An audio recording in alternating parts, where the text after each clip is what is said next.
ചന്ദ്ര ഇത്? വേണ്ട, പരിചയപ്പെടുത്തണ്ട, ഞങ്ങൾ പരിചയപ്പെട്ടോളാം. ഞാൻ പള്ളിമേടയിലുണ്ടാവും.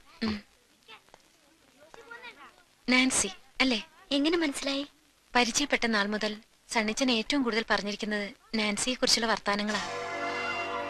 നാട്ടിൽ എന്ത് കാര്യം പറഞ്ഞു തുടങ്ങിയാലും അത് നാൻസിയിൽ വന്നാവും അവസാനിക്കുക. കൂടിക്കാഴ്ചയും മനസ്സ് ചോദ്യവും ആരും അറിയാതെ തമ്മിൽ കാണാറുള്ളതും എല്ലാം എന്നോട് പറഞ്ഞിട്ടുണ്ട്. എല്ലാം. മറ്റു ചില സത്യങ്ങൾ കൂടി പറഞ്ഞാൽ സണ്ണിച്ചൻ ഒരിക്കലും ജയിക്കാൻ കഴിയാത്ത പോലെ തോൽക്കും. പറയട്ടോ?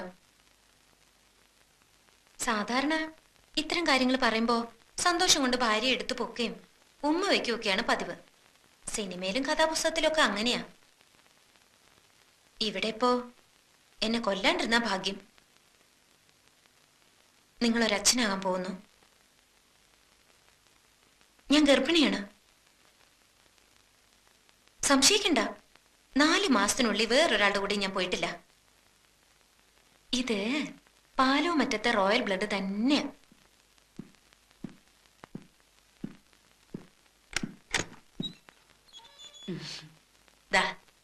ദേ മോളെ, ഇനി പടികൾ കയറുന്നതും ഇറങ്ങുന്നതും ഒക്കെ സൂക്ഷിച്ചു വേണം. ഇനി അവന് കാപ്പിയും ചായയൊക്കെ വേണമെങ്കിൽ രമണി കൊണ്ട് കൊടുക്കും.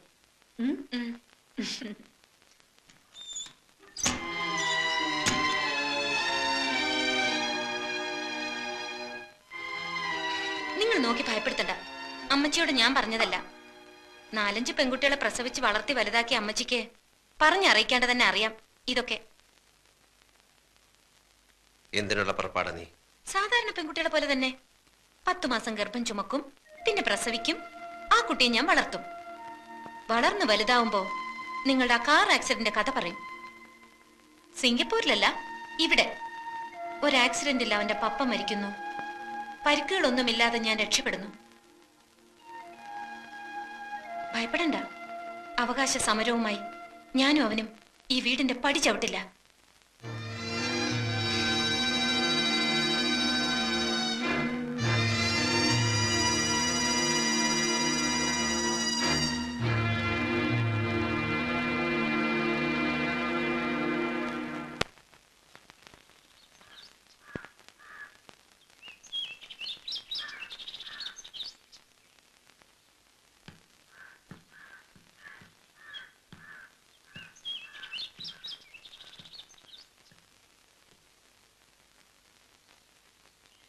സണ്ണിച്ച, നീ ഉച്ച കഴിഞ്ഞ് വല്ലയിടത്തും പോകുന്നുണ്ടോ?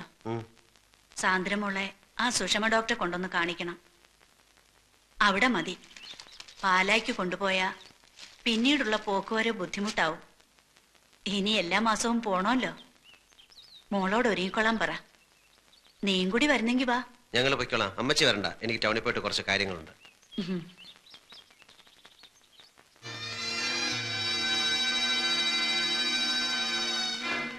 അമ്മച്ചി പറഞ്ഞ കേട്ടില്ലേ? ഹോസ്പിറ്റലിൽ പോകാൻ റെഡിയാവ്. ചെക്കപ്പിന് ഇനി മാസാമാസം ചെക്കപ്പ്, വിശ്രമം, പോഷകാഹാരം. കൊച്ചു മിടുക്കി തന്നെ നീ.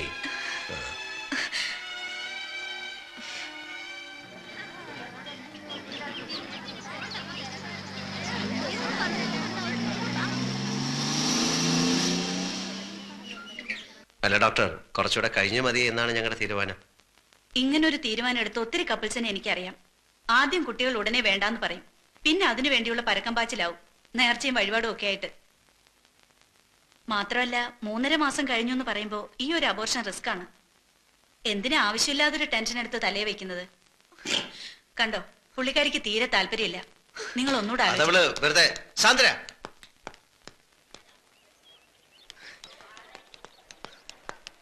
സാന്ദ്ര, ആദ്യമേ എനിക്ക് തോന്നി ഇതിലെന്തോ ചതിയുണ്ടെന്ന്.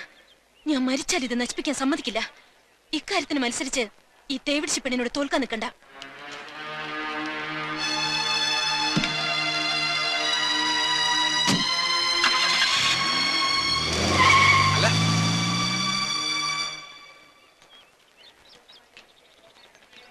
നാൻസി, എന്താ ഇവിടെ? എന്ത് പറ്റിയത്? പടിയിറങ്ങിയപ്പോ അല്ല, വാതിലിൽ തട്ടി വീണതാ. അതൊന്നുമല്ല. എന്താ ഉണ്ടായത്? സത്യം പറ. പോള ചെയ്തെന്ന് പറഞ്ഞില്ലേ? പൊളച്ചും വീട്ടിലില്ല, വെള്ളം കണ്ണിക്ക് പോയിരിക്കുക. അന്ന് സണ്ണിച്ചാന്റെ കല്യാണത്തിന് കൊയറ് പാടാൻ വന്നപ്പോ മുതൽ ഒന്നും അറിയാത്ത എന്നെ സണ്ണിച്ചാനും ചേർത്ത് ഓരോന്നൊക്കെ പറഞ്ഞുണ്ടാക്കും. അത് പറഞ്ഞ് പേടിപ്പിച്ച്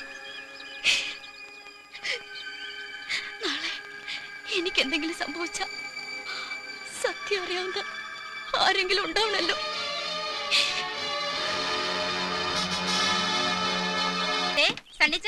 ഒന്നിങ്ങ് വന്നേ. നിന്റെ കെട്ടിയോട് വ്യാക്കൂണ് തീർക്കാൻ എന്റെ മാപ്പിള എത്ര ലിറ്റർ പെട്രോളാ കത്തിച്ചെന്നറിയാമോ? അതെന്തിനാ ചേച്ചി? ഇന്നലെ പാതിരാത്രിക്ക് സാന്ദ്രയ്ക്ക് പച്ചമാങ്ങ തിന്നണമെന്ന് അമ്മച്ചി വിളിച്ചു പറഞ്ഞു. ഈ സീസണിൽ പച്ചമാങ്ങയ്ക്ക് എവിടെ പോവാനാ? പിന്നെ എന്റെ കെട്ടിയോൻ കട്ടപ്പനലോ കുമിളിലോ പോയി പൊന്നും വില കൊടുത്ത് വാങ്ങിയതാ ഇത്. അത് പോട്ടെ, എന്റെ ഏലിക്കുട്ടി ചേച്ചി, അമ്മച്ചി എന്നെ ഏൽപ്പിച്ചിരിക്കുന്നത് എന്താണെന്നോ? എനിക്ക് ടിന്റുമോളെ വയറ്റിലുണ്ടായിരുന്നപ്പോ തന്നൊരു ലേഹിയില്ലേ, എന്താടി എന്റെ പേര്? കർത്താവേ, അതോ? സാന്ദ്രേ, കഴിക്കല്ലേ, അത് ആലോചിക്കുമ്പോഴേ എനിക്ക് ഛർദിക്കാൻ വരുവാ.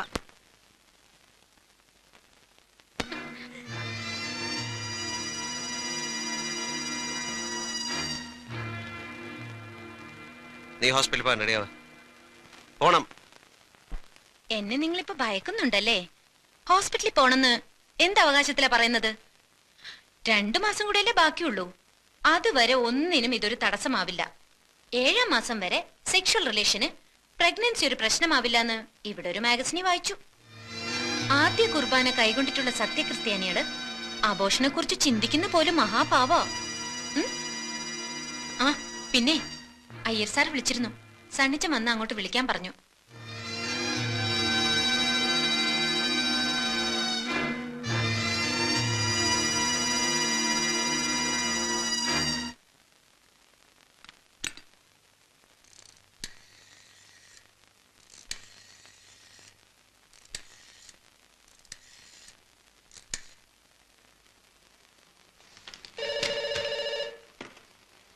ഹലോ. ആ, ഞാനാ സണ്ണി. തന്നെ അത്യാവശ്യമായിട്ട് വിളിച്ചു പറഞ്ഞു. സാർ മുഹമ്മദ് അലി. ഓ, മുഹമ്മദ് അലി. തനിക്കിത് മാത്രമേ പറയാനുള്ളോ? അവൻ ജയിലിലായിരുന്നപ്പോ തന്നെ സാറിനെയും സാന്ദ്രയെയും തിരക്കി അവന്റെ ആൾക്കാർ ഇവിടെ ഒന്ന് കുഴപ്പമുണ്ടാക്കി. ഇനിയിപ്പോ മുഹമ്മദ് അലി ഒന്നുമില്ല. താൻ സാന്ദ്രയുടെ വീട് വരെ പോണം. അവിടെ എന്തെങ്കിലും പ്രശ്നം ഉണ്ടെങ്കിൽ ഉടനെ എന്നെ വിളിച്ചറിയിക്കണം. ഓ ശരി സാർ.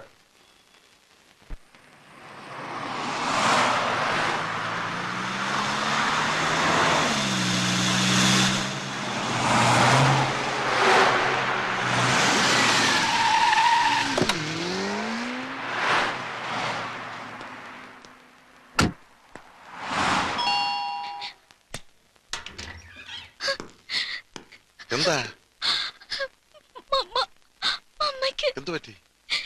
ഇന്നലെ ഈവനിങ്ങിൽ കുറച്ച് ആൾക്കാർ ഇവിടെ വന്നു. ചേച്ചി എവിടെയും ചോദിച്ച് ബഹളം ഉണ്ടാക്കി. ആ മുഹമ്മദ് അലിയുടെ ആൾക്കാരും തോന്നുന്നു. ആ ഷോക്കിലാണ് അമ്മയ്ക്ക്.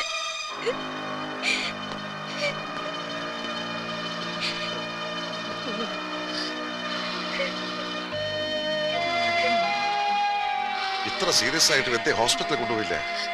രാത്രിയിലെ ഇത്രയും കൂടുതലായത്. ആരും ഹെൽപ്പ് ചെയ്യാനില്ലാതെ ഞങ്ങൾ തനിച്ച് എന്ത് ചെയ്യാനാ? എന്തെങ്കിലും ആവശ്യമുണ്ടായാലും എന്നെ അറിയിക്കണമെന്ന് പറഞ്ഞിട്ടില്ലേ? ശരി, ഞാൻ ഹോസ്പിറ്റലിലേക്ക് വിളിക്കാം.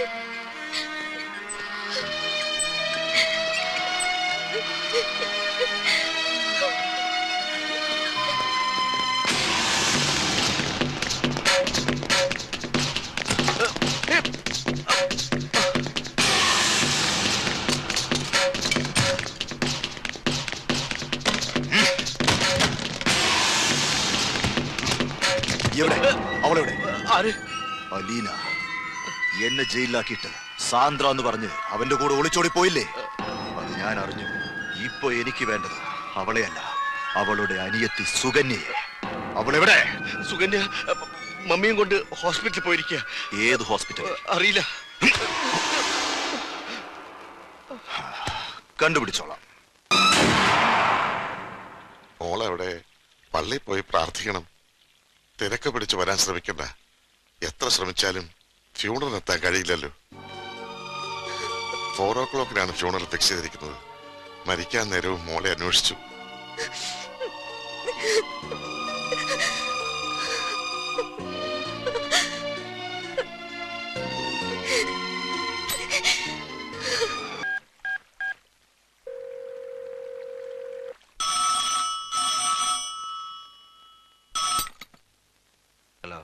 സണ്ണി സാറല്ലേ?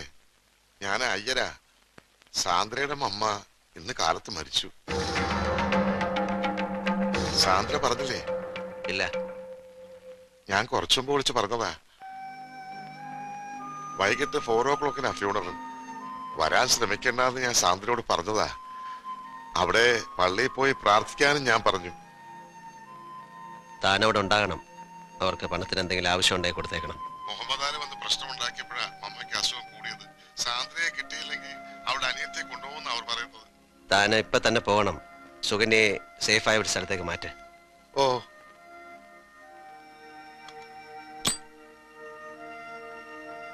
ഛെ.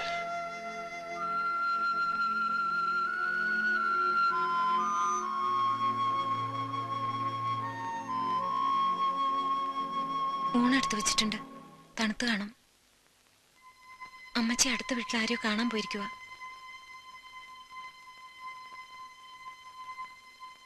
അയ്യര് വിളിച്ചിരുന്നു.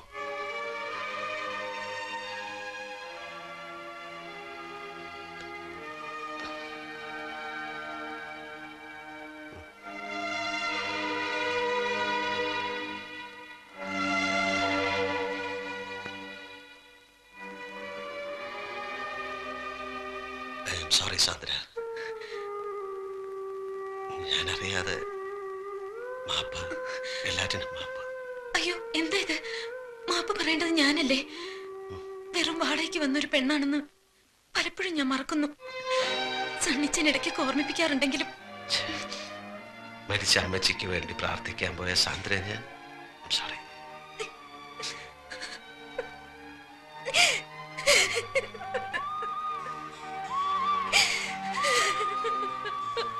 Sandra, Sandra, I am sorry. ഞാൻ പോയിക്കോട്ടെ സർ. മരിക്കും മുമ്പ് എന്റെ മമ്മയൊന്ന് കാണാൻ എനിക്ക് കഴിഞ്ഞില്ല. എന്റെ അനിയത്തി, പപ്പ, അവരൊക്കെ എനിക്കൊന്ന് കാണണം. സാറിന് വേണ്ടാത്ത എന്റെ കുഞ്ഞിനെ ഞാനും വേണ്ടെന്ന് വെച്ചോളാം. എന്നെ പോകാൻ അനുവദിച്ചാ മതി.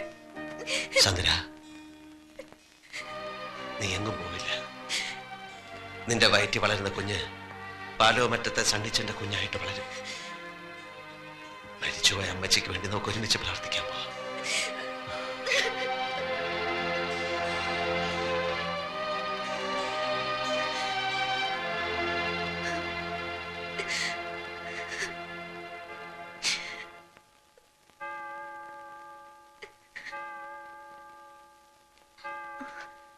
എന്താ ഈ നേരത്ത്?